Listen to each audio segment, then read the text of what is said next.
بسم اللہ الرحمن الرحیم مثلهم كمثل الذي استوقد نارا فلما اضاءت ما حوله ذهب الله بنورهم وتركهم في ظلمات لا يبصرون۔ ترجمہ، ان کا حال کمثل الذی، اس شخص کے حال کی طرح ہے، استوقد نارا، جس نے جلائی آگ، فلما اضاءت، جب اس آگ نے روشن کر دیا، ما حوله، اس کے ارد گرد کو، ذهب اللہ، تو اللہ لے گئے، بنورہم، ان کی روشنی، وترکہم، اور ان کو چھوڑ دیا، فی ظلمات، ایسے اندھیروں میں، لا یبصرون، کے دیکھ نہیں پاتے۔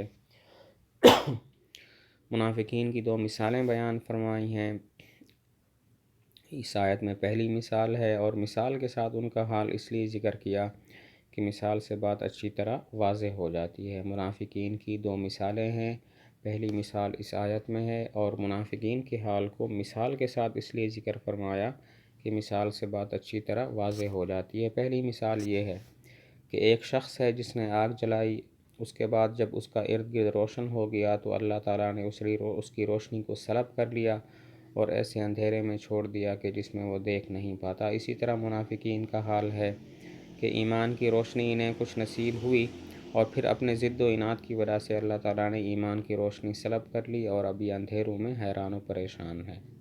پہلی مثال یہ ہے کہ ایک شخص ہے جس نے آگ جلائی، کچھ روشنی ہو گئی، اس کا ارد گرد روشن ہو گیا، تو اچانک اللہ تعالیٰ نے اس کی روشنی ختم کر دی اور اسے ایسے اندھیروں میں چھوڑ دیا کہ جس میں وہ دیکھ نہیں پاتا۔ اسی طرح منافقین کا حال ہے کہ ایمان کی وجہ سے انہیں کچھ روشنی نصیب ہوئی، پھر اس کے بعد اس کی روشنی کو اللہ تعالیٰ نے ختم کر دیا۔ اب یہاں پر سوال یہ ہے کہ آگ جلانے والے کو تو کچھ فائدہ ہوتا ہے، روشنی کی صورت میں اسے کچھ حاصل ہو جاتا ہے، لیکن منافقین کو ایمان کی وجہ سے کوئی فائدہ بھی حاصل نہیں ہوا، تو پھر یہ تشبیہ کیسے درست ہوئی؟ سوال یہ ہے کہ آگ جلانے والے کو کچھ تو فائدہ ہوتا ہے روشنی کی صورت میں، جبکہ منافقین کو ان کے ایمان کا کچھ فائدہ بھی نہیں ہوا، تو یہ تشبیہ کیسے درست ہے؟ تو چند جواب ہیں۔ پہلا جواب یہ ہے کہ جس طرح آگ جلانے والے کو فائدہ ہوتا ہے، منافقین کو بھی فائدہ ہوا۔ وہ اس طرح کہ شروع میں یہ دل سے ایمان لائے تھے، اور اس کے بعد جو ہے ضد و عناد کی وجہ سے انہوں نے جو ہے وہ ایمان چھوڑ دیا۔ تو چونکہ شروع میں صحیح ایمان لائے تھے، اسی وجہ سے ایمان کا انہیں بھی فائدہ ہوا۔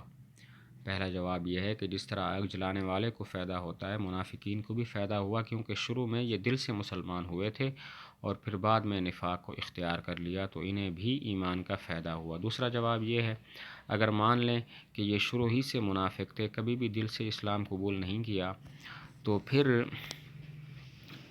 بھی تشبیہ درست ہے کہ جس طرح آگ جلانے والے کو فائدہ ہوتا ہے، اسی طرح ان کو بھی فائدہ ہوا، غنیمتوں میں انہیں حصہ ملا اور ان کی جان مال محفوظ ہو گئے۔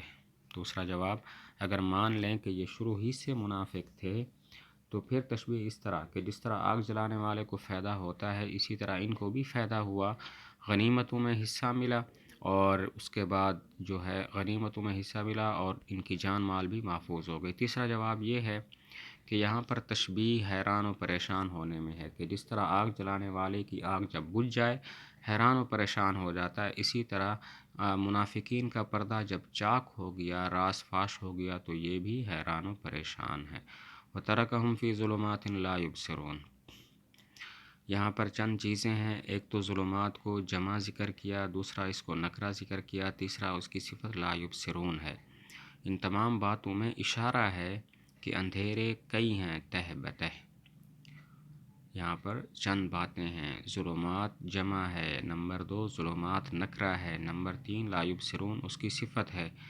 ان تینوں باتوں سے اشارہ ہے کہ اندھیرے کئی ہیں تہ بتہ۔ ترجمہ پھر کر لیتے ہیں۔ مثلہم، ان کا حال، کمثل الذی، اس شخص کے حال کی طرح ہے، استوقد نارا، جس نے جلائی آگ، فلما اضاءت، جب اس آگ نے روشن کر دیا، ما حولہ، اس کے ارد گرد کو، ذہب اللہ، اللہ تعالیٰ لے گئے، بنورہم، ان کی روشنی، وترکہم، اور ان کو چھوڑ دیا، فی ظلمات، ایسے اندھیروں میں، لا یبصرون، کے دیکھ نہیں پاتے۔